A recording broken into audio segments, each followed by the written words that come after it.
I didn't even take my boots off. That was the kind of mood I was in when I stepped into my mom's duplex, still smelling like burnt coffee and fried circuits from the overnight shift. My name's Jacob, I'm 29, I live in Columbus, and I keep the lights on, literally. I work nights at the grid control center, which means by the time I rolled into that cramped driveway on Christmas afternoon, I'd already been awake too long and tolerated too much. Quick note: before listening, share which city or country you're watching from. And let's continue. She'd sent me a text 3 days earlier, just 4 words. Bring the big pan. No Merry Christmas, no drive safe, nothing even pretending to sound like a mother, just instructions. Inside, it was loud. Everybody was there, laughing like nothing in the world had ever gone wrong. Cousins, aunts, people I barely recognized anymore. Even Blaine Harmon, my mom's brother, was holding court like he was king of the whole house. I walked through them, holding the hot tray with a dish towel wrapped around the handles, and not one person looked up. Not even Mom. I made it to the kitchen and looked over at the table. 12 place settings, fancy paper plates, folded napkins, wine glasses, and then off to the side, half in the walkway near the trash can, a single metal folding chair with no placemat, no plate, no name tag. Like someone remembered me at the last minute and stuck it there just in case I showed up. Dinner played out like a script. I poured water, refilled rolls, cleared empty plates, like I always did. No one asked, no one thanked me. That's just what I do, right? Keep the engine running, keep things clean, and keep my mouth shut. After dessert, Mom did her usual moment, passing out gifts like she was Oprah with a tight budget. She made little speeches. Keaton Voss got a Fossil watch, Sable got makeup sets, Darla got some kind of branded tote. Everyone clapped, people smiled, pictures were taken. I didn't have anything in front of me, not even a gift bag. I wasn't going to say anything, but my eyes did the math on their own. 14 people, 13 gifts, 0 surprises. I finally asked, casual as I could, did I miss one?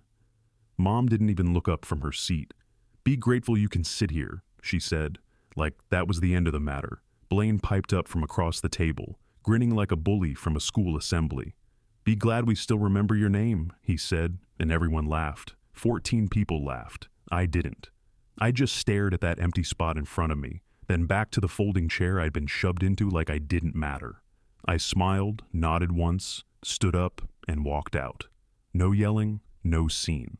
Because I already knew the scene I needed to make, and it wasn't going to happen in that dining room. I drove back across town and sat there in the driver's seat, 1 floor below the tiny apartment I could barely afford, staring through the windshield like maybe the snow-melted glass had answers.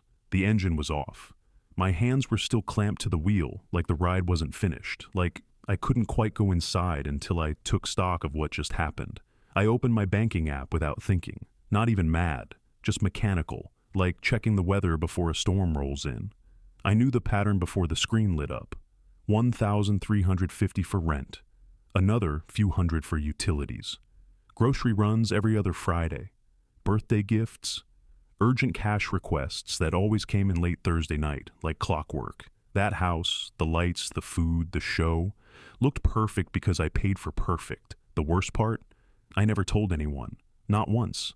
I let Mom pose in that kitchen like she built it herself, like she deserved the spotlight and the praise.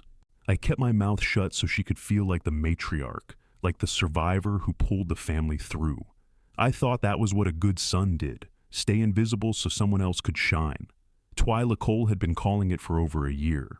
We worked in different dispatch offices, but same hours, same night world haze. She'd say things like, "You don't have a family, Jacob. You've got a bunch of dependents and nicer shoes than you." I used to push back hard on that. I'd say, "She raised me. She's just tired. She doesn't mean it like that." Twyla would tilt her head and stare at me like I'd just confessed to sabotaging my own life on purpose. That night, I pulled up the totals from the last 12 months and added them line by line. Not rounded, not estimated, exact numbers, rent, gas, groceries, surprise bills.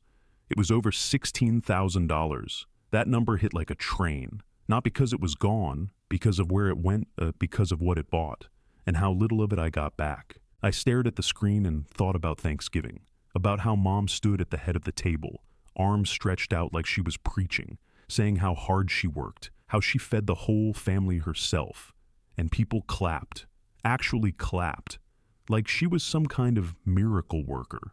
Meanwhile, I was the one hauling in bags from Kroger before my night shift. She didn't even cook. I did the ham myself. And it was always like that.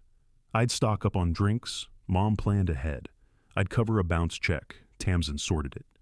She took credit like it was oxygen, like every gesture of mine had to be run through her filter before it could be seen. And I let her. I made it easy. I didn't hate her. That's what's hard to explain to people. I didn't want revenge. I wasn't planning some kind of family takedown. I just saw it, finally, for what it was. A transaction. I was allowed to orbit her life, but only if I kept paying the toll. No money, no seat, no dignity. And she knew exactly how to price me out of both. I texted Twyla, "You were right. It's a job, not a family." She replied in less than a minute, "Told you." "So, when do you quit?" I didn't answer right away.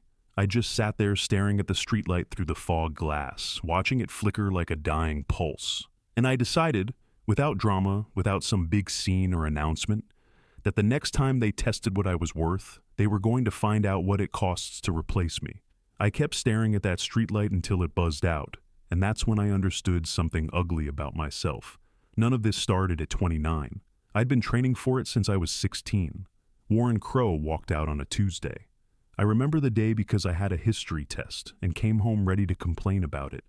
And instead, I walked into silence thick enough to taste. He wasn't my biological dad, but he'd been in the house long enough to feel permanent. He fixed cabinet hinges, handled the car inspections, paid the electric bill before it went red. Normal adult stuff that keeps a place from falling apart. That afternoon, he loaded his tools into the back of his truck. I stood in the driveway and asked, "When are you coming back?" He didn't look at me. He just said, "I need space right now," like space was something you could measure and schedule. By dinner, he was gone. After that, the house changed fast. The mailbox started spitting out red envelopes. The fridge got quieter. Drawers slammed harder. Mom stayed in bed longer each morning, then most of the afternoon.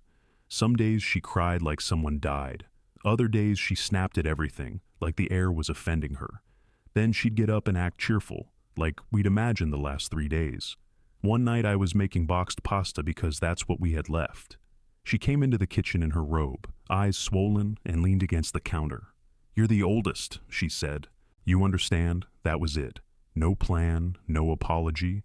Just a title handed to me, like a promotion I never applied for. So I stepped into it because someone had to. I picked up shifts at a grocery store after school. I stocked shelves until midnight, then dragged myself home and did homework half asleep. My paychecks went straight to food, to gas, to keeping the lights on. I made sure Greer had field trip money and decent shoes so she wouldn't feel the drop the way I did. Greer was younger, and she absorbed Mom's version of things like it was oxygen. In that story, Mom was the brave woman abandoned by a selfish man. I was just there, hovering in the background. Not the hero, not the villain, just useful. When I landed steady work years later at the grid, night shifts with real pay, the pattern didn't change. It just scaled up. The first time Mom asked for help, she said, "Just this once, I'm short because of Warren." Then it was, "You know we're counting on you." Then it became deadlines. "Send it by Friday or they'll shut us off." Blaine moved in under the label of temporary support. He brought a recliner and a loud voice and acted like the place was his stage. He'd crack jokes about our boy Jacob paying his dues, and everyone would laugh, like that was affection. If I pushed back even a little, Mom didn't argue facts. She aimed straight at reputation. "Do you want me to tell everyone what kind of son refuses his own mother?" she'd ask, voice low and steady. I'd feel my stomach drop every time because I knew how fast that story would spread. So, I folded. Over and over. I told myself it was responsibility. I told myself it was loyalty. But sitting in that car at 29, I finally admitted what it really was. I'd been groomed to carry the weight, and I'd never once asked who put it there. I didn't go anywhere the day after Christmas, didn't answer calls, didn't check messages. I stayed in the apartment with the blinds half closed and my laptop open like a crime scene unit. Every click felt like flipping over a rock I didn't want to see under, but I did it anyway. By late afternoon, I had statements going back over 4 years, line after line, bank transfers, bill pay, mobile deposits. I started highlighting everything that went to Mom's account, or Blaine's, or straight to vendors with their address on file. At first it felt mechanical, then it started feeling personal. And then it felt humiliating, not because of the money, but because of what it paid for. Applause she collected while I scraped together gas money to get to work. The number was over $74,000. That's tuition. That's a down payment. That's a second life I could have been living while they laughed around a table I wasn't even seated at. I printed it all, no labels, no sticky notes, just clean sheets in a plain black folder I bought from the dollar store. I didn't trust myself to explain it without shaking. If I was going to speak, it had to be from the page, not from memory. Twyla came over around 8 with Thai takeout and her usual zero-nonsense energy. She handed me the food and said, "I'm not here to hear the sad version. Just give me the facts." I sat down, opened the folder, and slid it toward her. She skimmed fast, eyes narrowing the further she went. Then she asked, "Whose name is on the lease?" "Mine," I said. She couldn't qualify when we moved, so she said it was just paperwork. I signed to keep us in the house. Twyla didn't nod or blink. She just stared at me. "So, it's your lease, your money, your name, not her house. It's a bill you've been paying for a set you weren't even welcome on?" I didn't argue. I just looked at my food and realized I wasn't even hungry anymore. She flipped to a second page. "And who knows you've been paying?" I swallowed. "Just me. And now you." "Good," she said. "Then here's what you do. No emotion, no warnings, just documents and silence. Facts don't argue. They stack. You've got statements, you've got the lease, you've got the dates.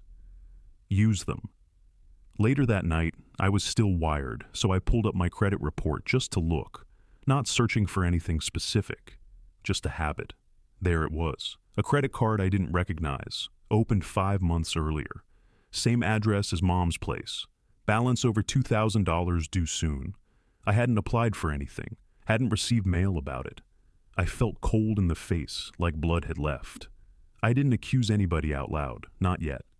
I froze my credit just in case and requested a full breakdown. Application info, mailing history, transactions. If it was what I thought it was, I needed proof. Suddenly, all those emergency calls and guilt trips made a new kind of sense. It wasn't just about my monthly transfers anymore. It was about covering something bigger, something she'd done in my name and hoped I wouldn't notice. I didn't call her, didn't fire off any texts. I just kept building the file. Quiet, steady, boring. For once in my life, I wanted to come to the table with facts so solid nobody could twist them into guilt. And when I finally spoke, it was going to be from the high ground. The next morning, I made the call to Mina Leary, like I was confirming a tire rotation, voice calm, tone flat. I wasn't angry, I wasn't asking, I was ending something, and I wanted it clean. She answered on the second ring, Leary Property Management. "Hi, Mina, it's Jacob Crow, the Elmhurst duplex."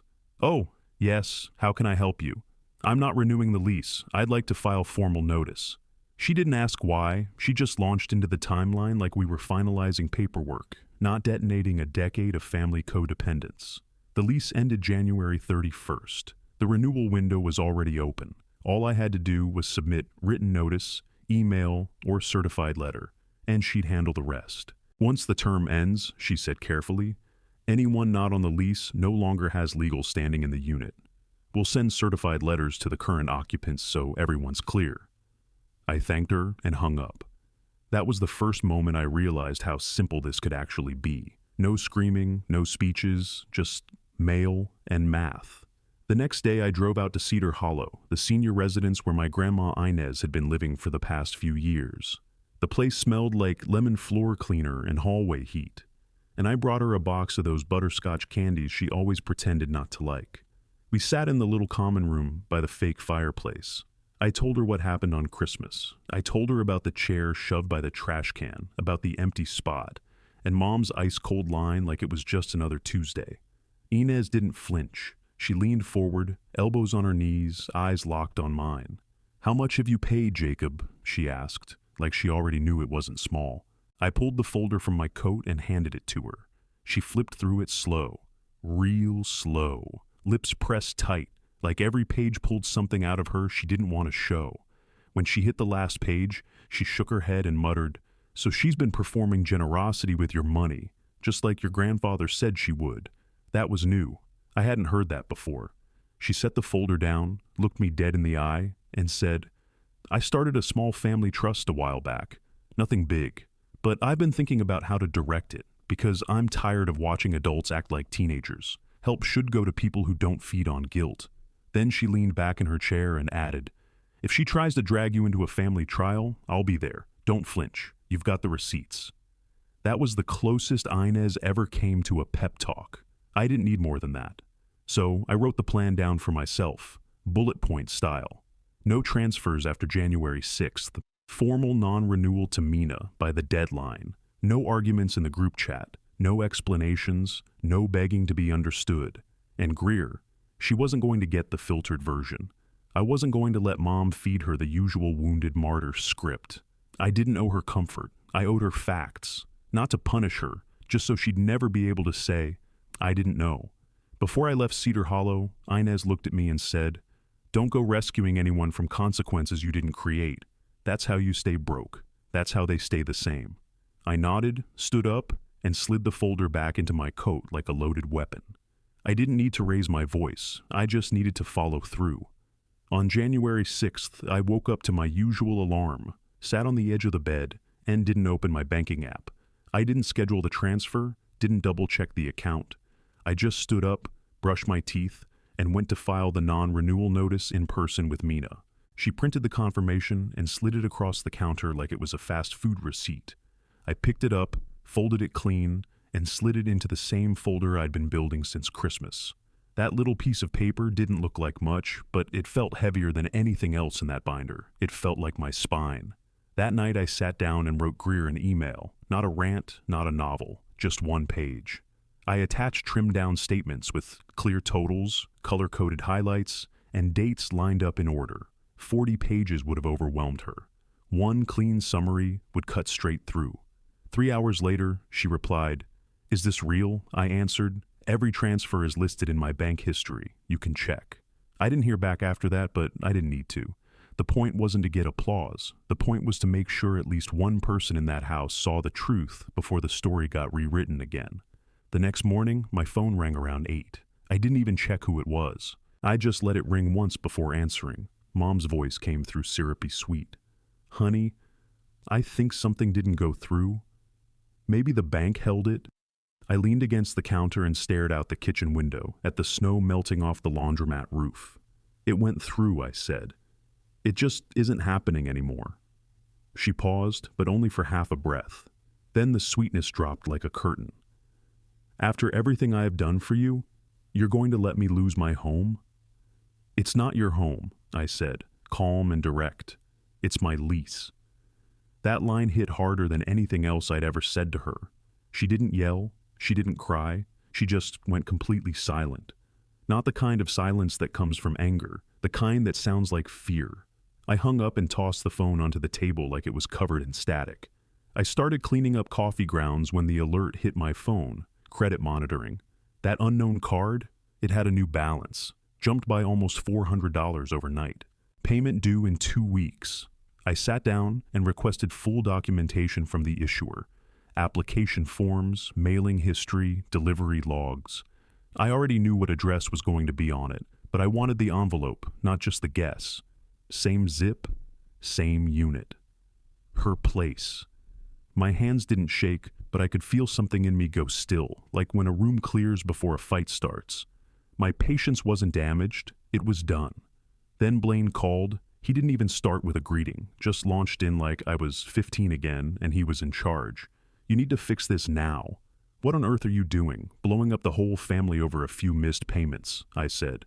"Funny how you found my number when something needs fixing." He started to talk again, but I didn't give him the space.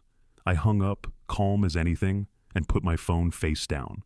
No arguing, no defending. That call wasn't about truth. It was about dragging me back into a script I didn't audition for this time. The group chat lit up while I was 2 hours into a double shift, surrounded by humming equipment and caffeine breath. I didn't even see it in real time. Greer sent me screenshots first, Then Inez called with her version. Between the two of them, I got the whole picture. Mom kicked it off like she was giving a eulogy for herself.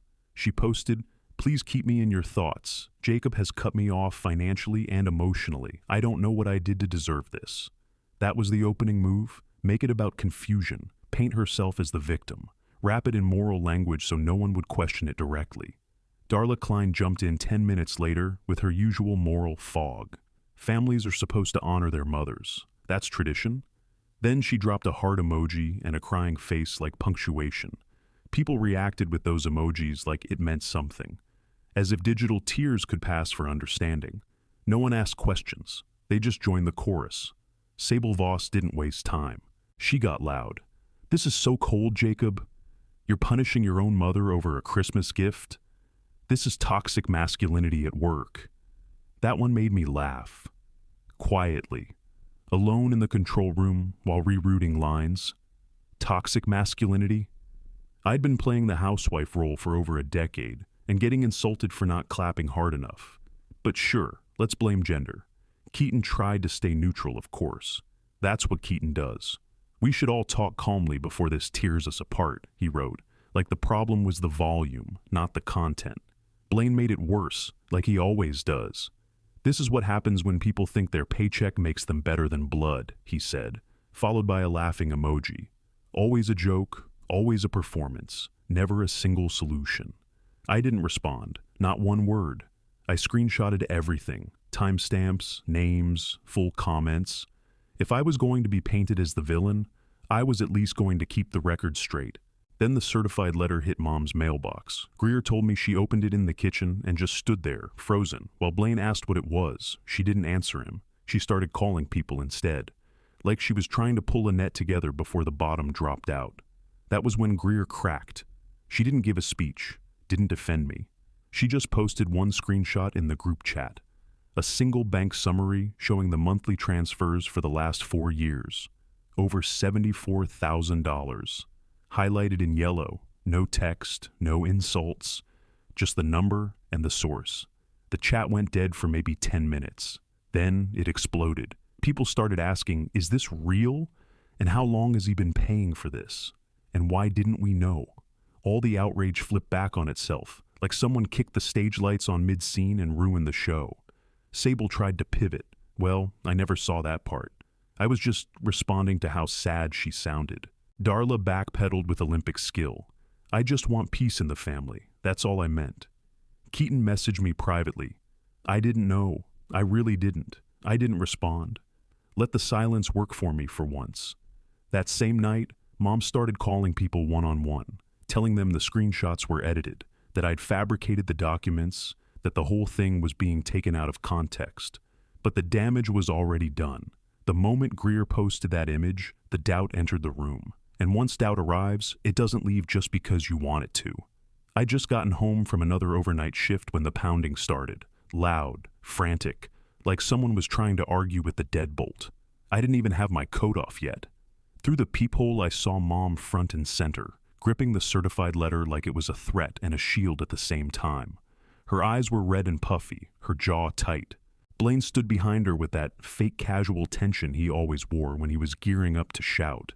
Darla and Keaton were off to the side, trying to look neutral, like witnesses hoping they wouldn't be asked to testify. I didn't open the door. I called Inez first. She picked up on the first ring. "They're here," I said. "All of them." "Answer, but stay in the doorway," she told me. "I'm calling back on FaceTime in 5 minutes. Don't let them drag you into the house." I opened the door just wide enough to step halfway out, then blocked the entrance with my body. 1 foot inside, 1 out. I didn't say anything. I waited. Mom started the show right away, like she'd been rehearsing on the drive over. "I don't know what I did to deserve this," she said, hand to her chest like she was delivering lines to the back row. Her eyes skipped right over me and locked on Darla and Keaton. "I raised him. I loved him. And this is how he thanks me?"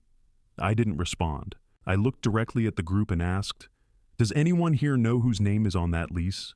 Darla blinked. Keaton shifted his weight. Mom looked away. Blaine stepped forward. "You're ruining the whole family over some money," he snapped. "You want a medal for paying rent?" And then, without thinking, he said it. You knew it was in your name the whole time, so don't act surprised now. That line hung there, because it confirmed what I already knew, that they all understood the setup, and they just liked pretending I didn't matter in it. I didn't raise my voice. I reached into my coat, pulled out the folder, and held it up with one hand. I'm not here to fight, I said. I brought facts. I opened it and pulled out the 3 pieces I'd prepped. First, the lease with my name, dates, and renewal clause. Then the bank statement summary showing transfers over 4 years. Then a printout of the credit report entry and the issuer's initial confirmation showing the account in my name and the mailing address tied to the unit Mom lived in. Mom looked at it and said, "It wasn't like that. It was just help here and there." I didn't argue. I just said, $74,326. That's not help. That's a second job. The hallway went quiet. Darla looked like she wanted to disappear. Keaton finally looked at me, not through me. My phone buzzed in my pocket. I pulled it out, answered, and turned the screen around so they could see Inez's face. She was already sitting upright, glasses on, ready. "Before anyone lies," she said, calm and steady, "let me be clear. Jacob paid your rent, covered your bills, and let you take credit for every decent thing that happened in that house. And you repaid him by mocking him in front of people who eat food he paid for. Nobody moved." Inez didn't blink. "You owe him an apology, not a new story. Not another manipulation, a real apology with silence attached." I didn't slam the door. That would have given them drama to feed on. I just looked at Mom, then Blaine, then passed them to Darla and Keaton. "I'm not paying for a seat I don't get," I said. Then I shut the door slow. Clean, final, no performance. And for once they had to stand outside the stage. After I closed the door on them, I didn't see the duplex again. I didn't need to. At the end of January, Mina sent me a short, clean email. Unit vacated, keys returned, walkthrough scheduled, no major damage, lease concluded. It read like a checklist, not the collapse of a long-running lie. I stared at the words for a minute, then archived the message. That chapter ended with paperwork, not fireworks. Greer kept me updated in pieces. Mom moved in with Darla for now, which in our family usually means until the next crisis. The difference this time was that Darla laid down rules immediately. Rent contribution, utility split, grocery rotation. Reality hits different when it's your couch and your fridge. Blaine bounced to a friend's place across town. I heard the recliner didn't make the cut. Funny how the joke stopped once he had to supply his own groceries and pay for his own cable. Turns out it's harder to be the loud uncle when you're sleeping in someone else's spare room. Then the credit card documents arrived. The issuer mailed the full packet. Application copy, signature line, IP address used, and delivery confirmation. The account was opened in my name using my social security number, with the mailing address listed as Mom's unit. The statements showed charges at stores I hadn't stepped foot in, online orders I never placed, gas stations and neighborhoods I never drove through. I didn't rage, I didn't call and scream. I filed a formal dispute. I froze every line of credit. I attached the lease copy showing I didn't reside there. I listed dates, addresses, transaction records, facts only. Mom called 2 days later. Her voice was soft again, almost careful. "Jacob, we don't have to drag this outside the family. We can just handle it privately." That sentence told me everything. "I am handling it," I said. "Legally." She went quiet, then tried one more angle. "You're really going to do this to me?" "I'm doing it for me," I said, and I ended the call. That wasn't revenge, it wasn't punishment, it was self-defense. There's a difference, and I finally understood it. Greer started shifting too, not with big speeches, just actions. She picked up a campus job at the library. She texted me a picture of her first paycheck and said, "Feels different when it's yours." She stopped repeating Mom's lines and arguments. She started asking questions instead. Keaton called one evening and said, "I always thought she had it covered. I didn't know you were carrying it." He sounded embarrassed, like he'd just realized he'd clapped at the wrong moment for years. Sable tried to rewrite her role, claiming she'd supported me all along. I didn't correct her. I just let her talk and made a mental note. Inez made her move next. She announced the trust condition clearly. Financial help would go only to family members actively building independent lives. No subsidies for guilt. No safety nets for manipulation. Mom lost more than the duplex. She lost control of the story. and for her, that was the real emergency. By early spring, my bank account finally looked steady. Not flashy, not rich, just stable. The kind of balance that didn't disappear the second someone else panicked. I stopped flinching every time my phone buzzed, expecting another emergency dressed up like love. I didn't celebrate. I didn't post about toxic family or make some dramatic exit speech. I just started sleeping through the night. I bought real groceries instead of clearance noodles. I stopped grabbing overtime shifts out of fear that something would collapse if I didn't keep feeding it. Greer and I started meeting once a week at a small diner halfway between campus and my place. Vinyl booths, cheap coffee, no audience. We talked about classes, work, dumb stuff people our age should have been talking about years ago. No scripts, no mom translating the conversation. One afternoon, she slid an envelope across the table. Inside was her first paycheck stub from the campus library. She looked proud, but also nervous, like she was stepping into new territory. "My money, my name," she said, tapping the paper. I nodded because I understood exactly what that meant in our family. It meant independence. It meant no one could rewrite the story of how it was earned. It meant she wouldn't owe applause to someone else for her own effort. Mom tried one more time. She called on a Sunday afternoon with a voice that sounded rehearsed but tired. "I want a fresh start," she said. "I know I made mistakes. I just need help with a deposit so I can get back on my feet."